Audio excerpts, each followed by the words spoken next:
क्षमा क्षमा कार्तिकेय स्वामी, पार्वती नंदन, अब मेरे लिए कोई रास्ता शेष नहीं। मृत्यु ही मेरे लिए सत्य है, आत्महत्या ही मेरा प्रायश्चित है। और जो आत्महत्या करने के बाद भी न मरे तो? मरने के लिए ही तो आत्महत्या कर रहा हूं। क्या तुम जानते हो कि मरने के बाद वास्तव में मृत्यु होती है? यानी?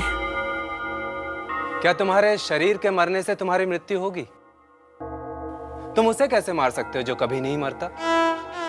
मृत्यु तो शरीर की होती है मूर्ख। तुम तो मरने के बाद भी जिंदा रहोगे, फिर कहां जाओगे? किससे भाग रहे हो? फिर मैं कहां जाऊंगा? फिर मैं कहां जाऊंगा? ठहरो, रुको। कौन हो तुम? मैं एक धनवान ब्राह्मण हूं। धनवान ब्राह्मण? मैंने तो आज तक निर्धन ब्राह्मण ही सुना था। अनात्मा की ओर भागने वाले ही निर्धन होते हैं। उन्हें ब्रह्म का ज्ञान नहीं होता, इसलिए वे ब्राह्मण भी नहीं हो सकते। तुम्हारी बातें मैं समझ नहीं पा रहा हूं सन्यासी। जो स्वयं से न भागने का वचन दे सको तो मैं तुमसे बैठकर बात कर सकता हूं। कौन है आप? इस शरीर को कुछ लोग कार्तिकेय भी कहते हैं। अब तुम बताओ, इस शरीर का नाम क्या है?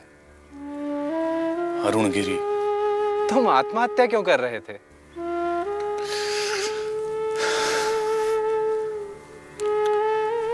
मेरा आनंद ही मेरे विषाद का कारण बन गया था।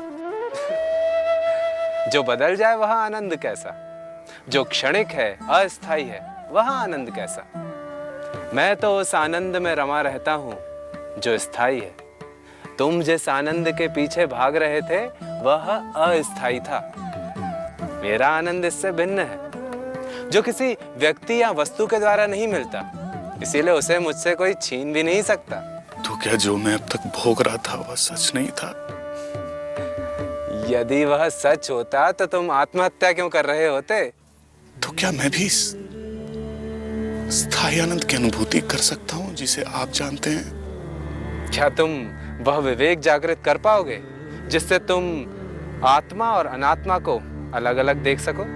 स्वामी, कैसे जागृत होगा वह विवेक? नश्वर वस्तुओं का साक्षी बनकर। साक्षी कैसे बनते हैं? सत्य को जानकर। सत्य क्या है? जो अपरिवर्तनीय है, जो कुछ न होने के पहले भी था, जो कुछ न होगा उसके बाद भी होगा।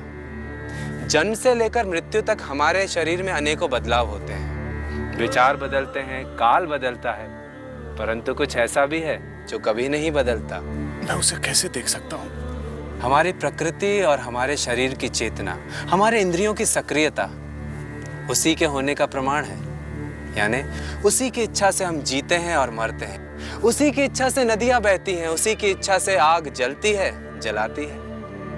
इसीलिए उस सत्य को जानने के लिए उस चैतन्य ब्रह्म को अनुभव करना जरूरी है। और जो उस ब्रह्म को अनुभव कर पाता है वही उस परम आनंद को पा सकता है। लेकिन ध्यान रहे, यह सत्य मेरे शब्दों में नहीं, तुम्हारे स्वयं की खोज में है। यदि मैं उस चांद की ओर उंगली दिखाता हूं तो तुम मेरी उंगली ही देखते मत रह जाओ।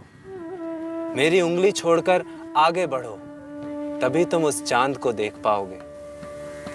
यानी किसी में विश्वास करते हो? किसी मनुष्य, किसी देवता में? हाँ, कार्तिकेय में। तो फिर उसी विश्वास का ध्यान करो